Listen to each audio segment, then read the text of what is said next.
I'm Rebecca Hebb, Editor-in-Chief of Retina Today, and I want to welcome you to this episode of New Retina Radio.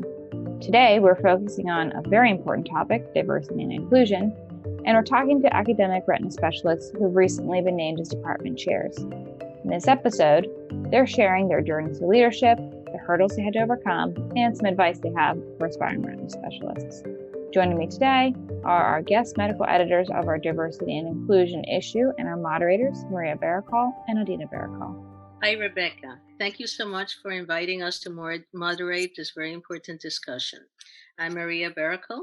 I'm a vitreoretinal surgeon in San Juan, Puerto Rico, and I'm here with my sister. Thank you, Maria. Thank you, Rebecca. I'm Nina Berrocal, and I'm a professor in the Department of Ophthalmology at Bascom Palmer Institute, and we would like to welcome our faculty panel today, Drs. Paul Chan, Shlomit Schaal, and Sophie Bakri. Would you, each of you, introduce yourselves, please? Hi, thanks, Nina. Thanks, Maria.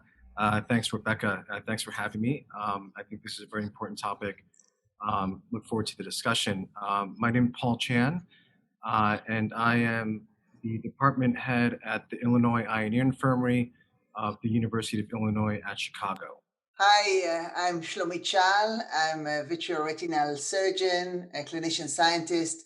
I'm the chair of the Department of Ophthalmology and Visual Sciences at UMass Medical School, and I'm recently named as the medical group president here as well. Hello, I'm Sophie Bakri. I'm a retina specialist and I'm the chair of the Department of Ophthalmology at Mayo Clinic in Rochester, Minnesota. Perfect. Thanks, everyone. Maria and Nina, both of you have been involved in diversity and inclusion efforts for years. Can you guys start us off with your thoughts on why these discussions are so important for the field of retina? Yes, well, I can start since I'm the oldest. We have been, retina has evolved a lot and we see many more women in retina than when I started, but still when we really look at academia and advancements of women and minorities into hierarchical positions in academia, we just need to look at the study recently published in the New England of November, which states that when they compared the advancement of women through the ranks of academia, promotion in academia mainly, to not only professorships, but also to heads of the department, we are doing much worse in these past 20 years than in the 20 years before. Since we now have, fortunately here with us, Shlomit, Sophie, and Paul, it would be great to see how they see this picture and how they see that we can really overcome barriers into advancement, into having more diverse departments, and how that is important and helpful moving forward. You know, I consider diversity to be diversity of thought, and you get different diversity of thought from getting people from different backgrounds, bringing ideas to the table. And I think that, department chairs are role models. And if you want to look at bringing through a diverse pipeline, you have to have diverse role models, diverse mentors. And essentially, people look and think about role models that potentially look like them. And if they look up at department chairs and see a lot of people that aren't diverse, they think that that position is not attainable. And so I think it's important to the department chairs to represent the future of ophthalmology, the people coming through our pipeline. And I think that's the reason we need department chairs across the country from all different kinds of backgrounds. It's an active process, right? I mean, I think that it doesn't change, it doesn't progress, it doesn't evolve unless we're actively thinking about it and actively mentoring and making conscious decisions to be clear about putting women on the podium, thinking about supporting and mentoring underrepresented minorities in medicine. And I think that in ophthalmology, what's great about it is that there is a significant push or initiative to consciously think about these things. For example, the MOM program, right, for the American Academy of Ophthalmology. So, I think that that's been a tremendous success over the years. Something like 17% of all department heads in ophthalmology are women, right? And then if you dig further, you know, underrepresented minorities and so forth, you know, there's even less. And you know, I'd love to hear what your thoughts are about that. So my perception is that there has been a progress and we are progressing. For example, when I became department chair in June of 2016, there were only 6 women chairs, and I became the 7th. And today there are 22 women chairs. So in the numbers in the academic medicine, we are more women chairs, and we still have a women chair meeting and groups, and we support each other. And I think the key for progress is having this kind of group support, because quite frankly, when I was offered the job as chair, I was scared and I was afraid to take it. It was much more convenient for me to stay where I was and take care of my patients. And I was the director of Retina, and to just be happy and successful. I had everything I wanted in terms of career challenges, and the chair example that I had were all men, and I didn't know if I would be good or not good, and I was scared. And the reason that I took the job, or one of the reasons, is that my dean, my former dean at the University of Louisville, she was a woman. And she said to me, "What a wonderful opportunity." And I will never forget these words from a woman leader. And these, few words gave me the courage to do it, while other people tried to discourage and say, this is a very difficult job. Most women do not want these jobs. You have other obligations. Why do you need this headache? And now, as UMass Memorial Medical Group president, I have the opportunity to affect and influence the entire healthcare organization. So if I hadn't taken the job, and if I were as timid as I was back then, and no one encouraged me and no one supported me, I wouldn't be here today. So I think this is the number one message that I took and I try to practice, is just encourage, support, believe in women, in people from underrepresented minorities, and also for me as a foreign medical grad, believe in people that were born in other countries and speak different languages and come from other countries and other cultures and other religions. I think that happens to women in a lot of power positions, president of this or leader of that or the other thing, is that many times you don't have an example. You don't have somebody who supports you that's not a male. And I will tell you, in my career, apart from my sister, most of my mentors have been men, very, very few women.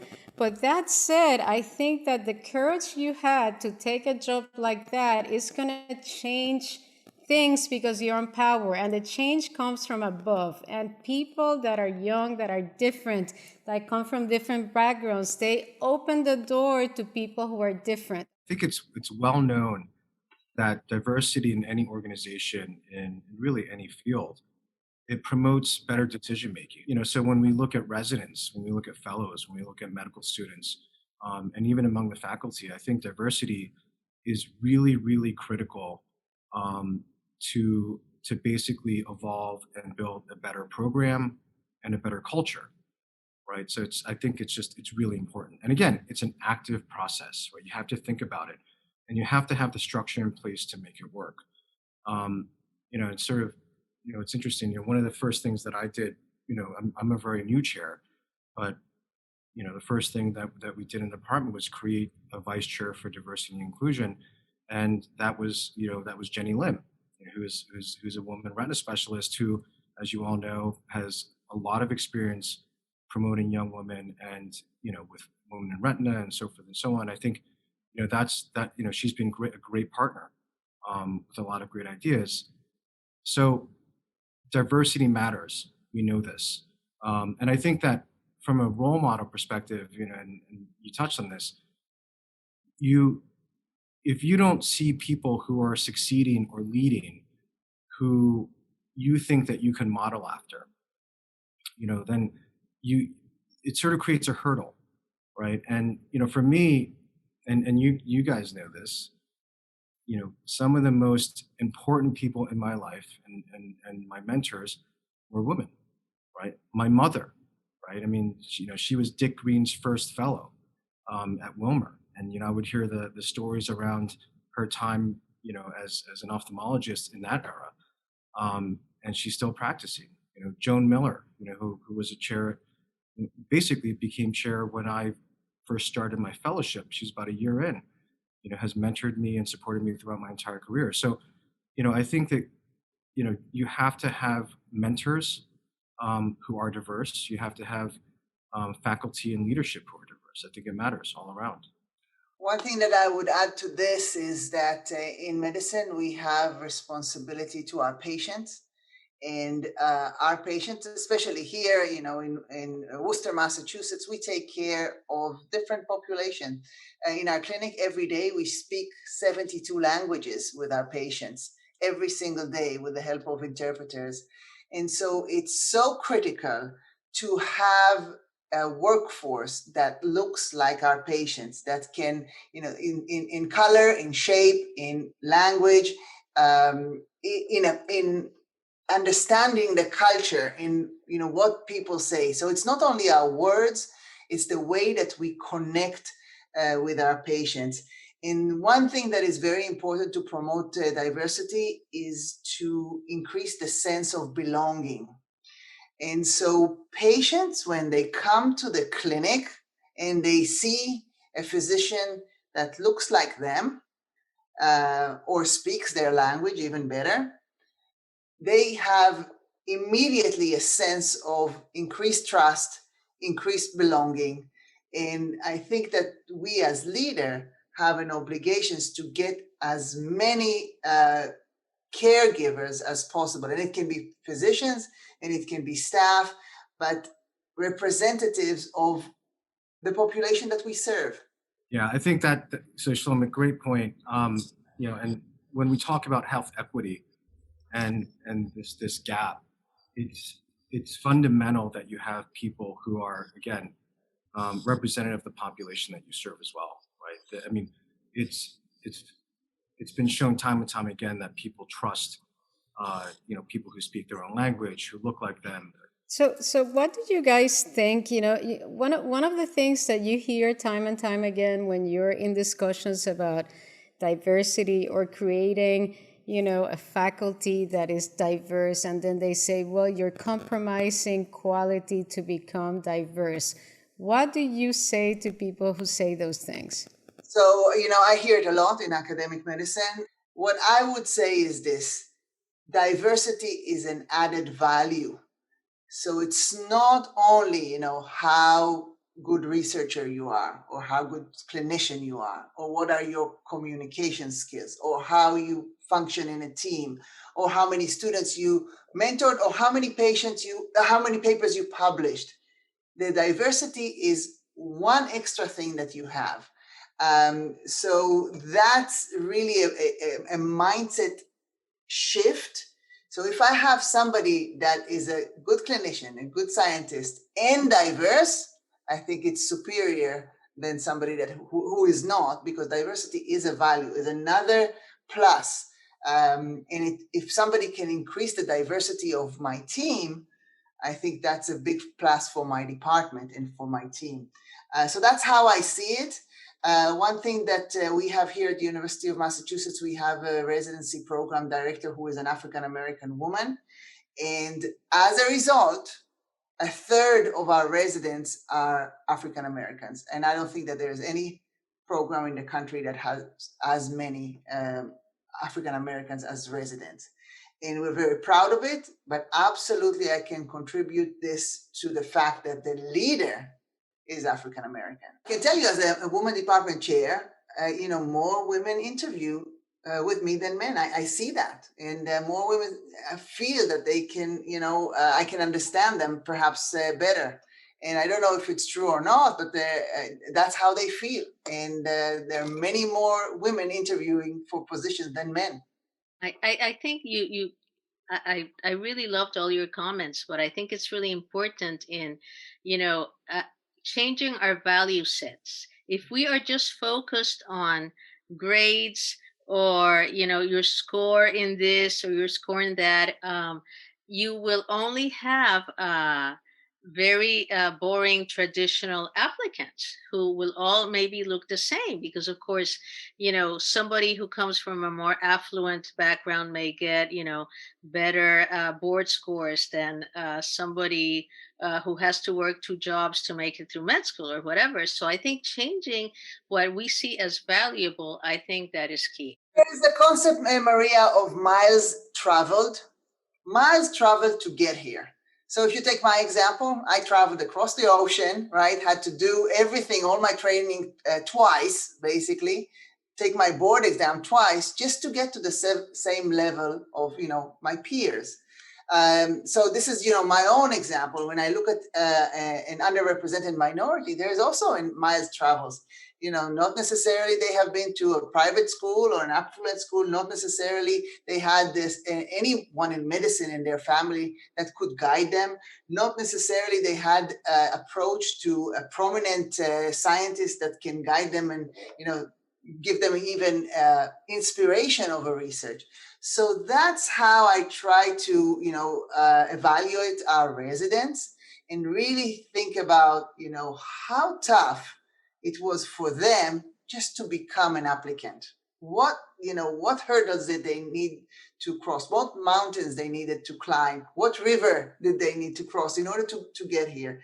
But I'll tell you, just to play devil's advocate, I have said what you have said many times throughout my career, and the people who believe the opposite will say, well, what you're telling me is that the efforts of the people who grew up in this country or the efforts of the people who, push through are going to be penalized because you want to give it to somebody who doesn't have the scores or doesn't have the qualities to do this. So the answer is you should consider both and take both. So I think there are enough residency programs in our country. If we all, think in that way, there is going to be room for people who were born here and reach the high places, and they are very, very welcome to participate in the residency program. But we also need to consider other candidates as well. And again, the board scores are not the boards, but USMLE scores are going away, which is a very good thing, but it's going to make our traditional decision-making, the cutoffs, much more difficult. So how are you going to evaluate?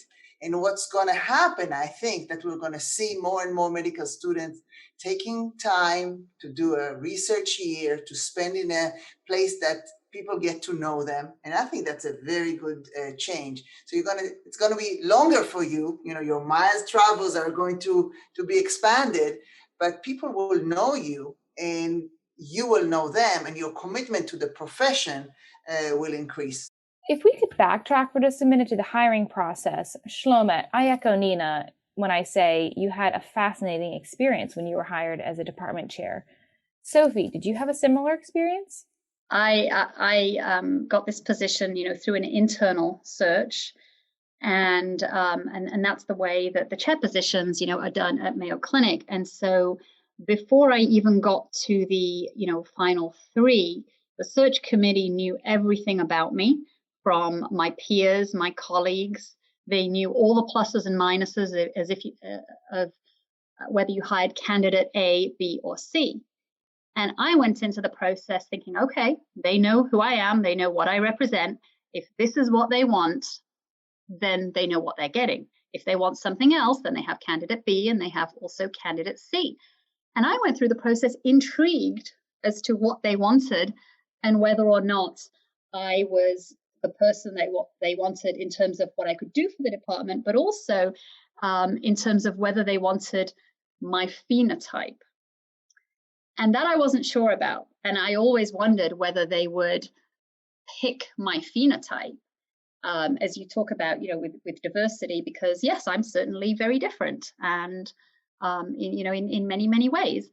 And so when they called to offer me the position, I was like, oh, okay, well, I guess they went for me then. They know what I have to offer. They know who I am, and and here it is. But when you're the choice of an internal search, they know everything about you. And I've worked at Mayo Clinic for 15 years, and so they have input from all kinds of stakeholders in the department and also the institution. That's and great. So they were obviously ready for the change. As I'm listening to you talk, you say, okay, well, if they said it's okay, then it's okay. But the inner feeling, kind of the imposters, am I good enough for this? Does a chair look like that? And I can tell you that, recently I went through a search for a president of the medical group.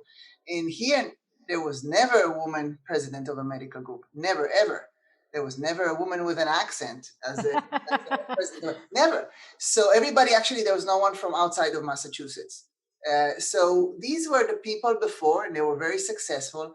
And as I was kind of preparing for the search committee, I really thought that the other candidates were better because of, this is what you think would be a successful president. So I think a lot of times we hold ourselves back, and we really need kind of people from the side to say, yes, you can do it. No, yes, you would be fantastic. Yes, go for it. As an Asian American man, my parents were immigrants, right? So my, I'm first generation, and you're told early on, do your work, keep your head down, don't make a fuss, don't make noise, don't cause problems. And oftentimes don't ask what you want, right? Just serve. And I think that, for me, some of the things that changed my perspective on a lot of things were seeing people who were chairs. I mean, my dad actually, for those of you who don't know, he was actually the first ophthalmology chair of Chinese descent, right? Almost 40 years ago. I think that there are a lot of cultural issues around this as well. And when you look at also just the sort of the landscape and the demographics around, look at who are becoming doctors, right? I think leadership should represent who we represent, right? So over 51% of the medical students who are sort of coming are women, right? I think there are a growing number of Latinx and African Americans. There are a lot of Asians, we know this, but yet there aren't as many Asian leaders, right? So, I mean, these are things that we just have to think through.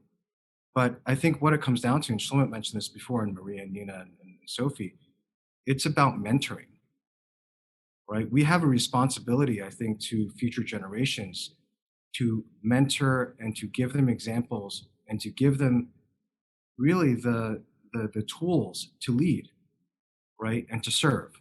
Like you, Paul, I don't like to ask for things, but the thing about being a department chair is that you ask for things for others. And so it is so much easier, everything, if you can, you can deflect attention off yourself, if you can empower others, if you can give others roles and help them shine, then, I try to run department meetings where I have the people who are running those particular things, those particular issues, they speak and they present. And I think that's a good way of building, a talent pipeline. And when I go and ask for things, I'm not asking for stuff for myself. I'm asking for stuff for colleagues and other people in my department. I can tell you a quick story.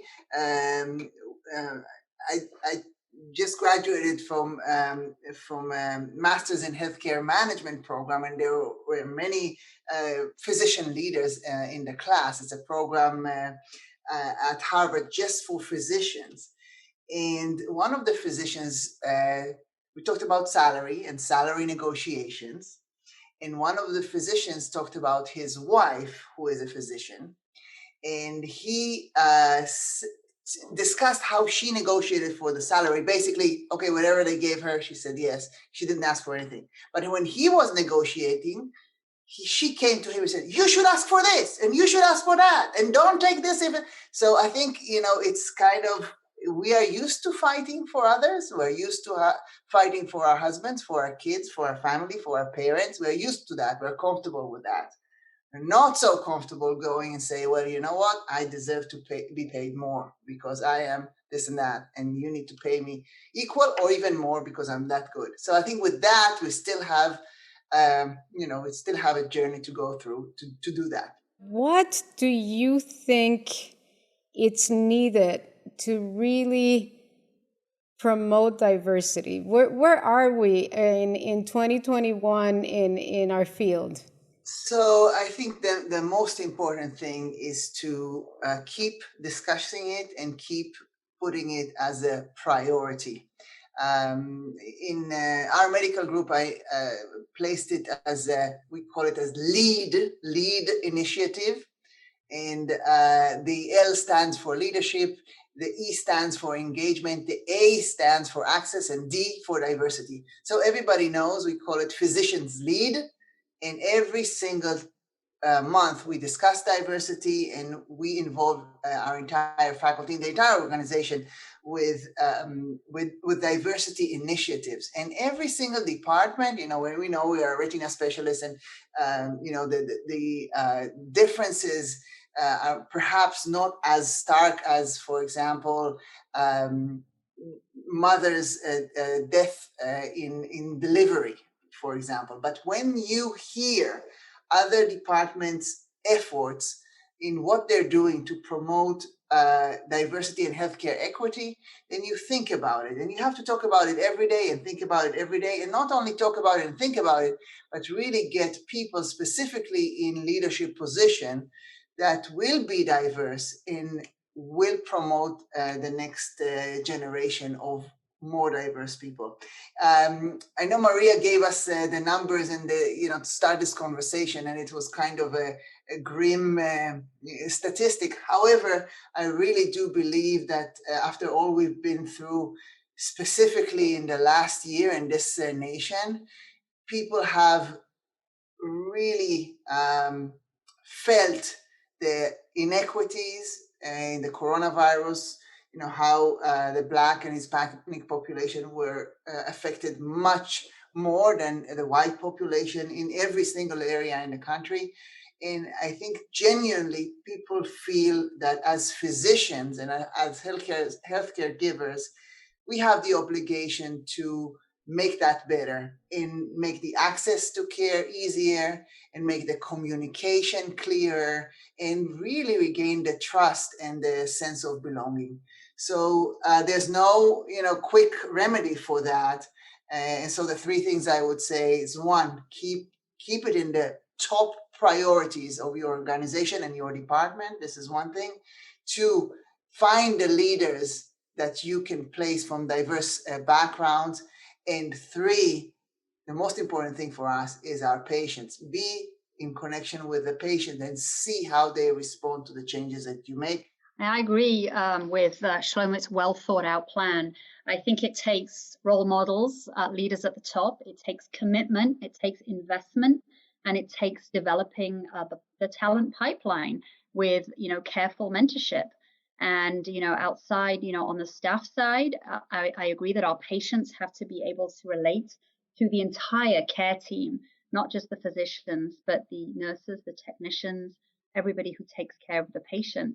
And so it's important to partner with the community and partner with local schools and hire from the community and from where your patients come from. I think it goes beyond just our leadership in our departments or how our departments are sort of built in terms of our faculty and our trainees, but also I think branching out. We need programs like Winter, right? We need programs like the Minority Ophthalmology Mentoring Program. We need partnerships with our societies, right, to promote this in our culture of ophthalmology and in retina. An additional factor that I think is incredibly important is philanthropy. right? So thinking about all the grateful patients that we have who we care for, thinking about the alumni that have graduated from our programs that, really have done very, very well. I think that you need endowment to help promote and recruit good people, right, who are diverse, right, who are Latinx, African American, who are women, who basically people who are underrepresented in medicine. But again, it is an active process that we all have to care about. Thank you, Sophie. And thank you, Shlomit. And thank you, Paul. This has been wonderful. And I want to thank you all for leading the way into a more diverse environment in retina and in ophthalmology, which is so, so needed in these upcoming years. So thank you. I agree, Maria. This has been a fantastic discussion. Thank you all for joining us today. This concludes today's episode, The Next Generation of Retina Leaders. Please tune in for future episodes of New Retina Radio.